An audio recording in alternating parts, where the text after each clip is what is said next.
Welcome students.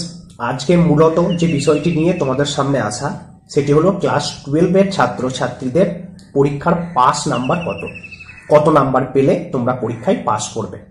Class 11 এর মতো তোমাদের ক্লাস 12এও কিন্তু দুটি সেমিস্টার রয়েছে, থার্ড সেমিস্টার এবং ফোর্থ সেমিস্টার। তার পাশাপাশি থাকছে প্রজেক্ট এবং প্র্যাকটিক্যাল।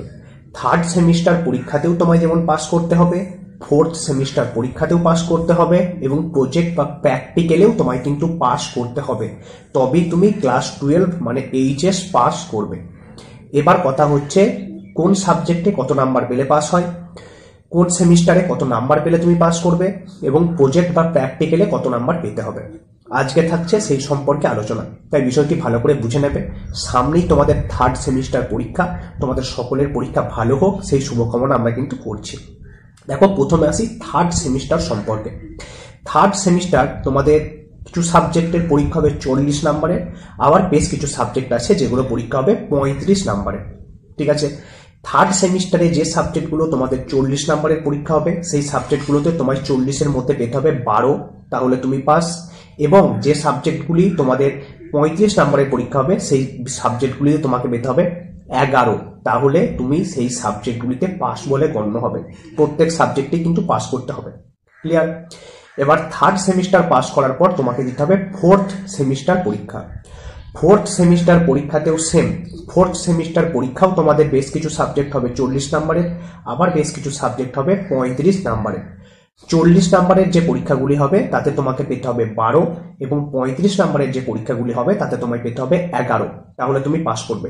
শুধু এই পরীক্ষাতেই মানে লিখিত পরীক্ষাতেই পাস করলে কিন্তু হবে না, তার পাশাপাশি তোমাদের প্রজেক্ট বা যে প্র্যাকটিক্যাল আছে সেখানেও পাস নাম্বার তুলতে হবে। এবার প্রশ্ন আসতে পারে প্রজেক্ট বা প্র্যাকটিক্যালে কত পেলে আমি পাস করব। দেখো, তোমাদের প্রজেক্ট বা প্র্যাকটিক্যাল বেশ কিছু সাবজেক্টের থাকে 20 নাম্বার। 20 নাম্বার যেগুলিতে তোমাদের প্রজেক্ট আছে সেখানে 20-এর মধ্যে পেতে হবে 6, আর যে বিষয়গুলি তোমাদের 30 নাম্বারের প্র্যাকটিক্যাল হয় সেখানে পেতে হবে 9, তাহলে তুমি পাস। মানে থার্ড সেমিস্টার পরীক্ষার পাস নাম্বার তুলতে হবে, ফোর্থ সেমিস্টার পরীক্ষার পাস নাম্বার তুলতে হবে এবং প্রজেক্ট বা প্র্যাকটিক্যালেও পাস নাম্বার তুলতে হবে, তবে তুমি উচ্চ মাধ্যমিক পাস করবে। যদি প্রজেক্ট বা প্র্যাকটিক্যালে পাস নাম্বারের থেকে কম পেয়ে যাও এবং লিখিত পরীক্ষা অনেক বেশি পাও, তাহলেও তোমায় কিন্তু পাস করানো হবে না। একদম পুরোপুরিভাবেই ক্লিয়ার? বুঝতে পারলে? এই হচ্ছে তোমাদের পাস নাম্বারের যে স্ট্রাকচার। এবার তোমরা অনেকেই প্রশ্ন করো যে যাদের ফোর্থ সাবজেক্ট থাকে তারা কি করবে। দেখো, ফোর্থ সাবজেক্ট মানে বাংলা এবং ইংরেজি এই দুটি সাবজেক্ট, এছাড়াও আরো যদি কারো 4টি সাবজেক্ট থাকে তাহলে তাকে বলে ফোর্থ সাবজেক্ট। তোমায় বাংলা এবং ইংরেজিতে অবশ্যই পাস করতে হবে। এছাড়া যে 4টি সাবজেক্ট তুমি নিয়েছো সেই 4টি সাবজেক্টের মধ্যে যে কোনো 3টি সাবজেক্টে পাস করলেই তুমি কিন্তু উচ্চ মাধ্যমিক পাস করবে। এটি হচ্ছে ফোর্থ সাবজেক্ট রাখার সুবিধা। আবার যাদের ফোর্থ সাবজেক্ট নেই মানে বাংলা এবং ইংরেজি এই দুটি সাবজেক্ট আছে এবং এই দুটি সাবজেক্ট ছাড়া আদার্স 3টি সাবজেক্ট আছে, টোটাল 5টি, তাদেরকে কিন্তু 5টি বিষয়েই পাস করতে হবে, তবে তারা উচ্চ মাধ্যমিক পাস করবে। ক্লিয়ার? তোমাদের যে রেজাল্ট তৈরি হবে থার্ড সেমিস্টার, ফোর্থ সেমিস্টার এবং প্র্যাকটিক্যাল 3টি যে তোমাদের পরীক্ষা তার টোটাল নাম্বার যোগ করে তোমাদের ফাইনাল রেজাল্ট কিন্তু তৈরি হবে। কাজে বুঝতে পারছো, দুটো সেমিস্টার এবং প্রজেক্ট বা প্র্যাকটিক্যাল এই 3টেই কিন্তু তোমাদের জন্য মোস্ট ইম্পর্টেন্ট পাস করার জন্য।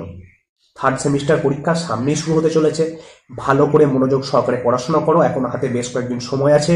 আশা করছি সকলের পরীক্ষা ভালো হবে, পাস নাম্বার অনায়াসেই তুলে ফেলা যায় একটু পড়াশোনা করলে।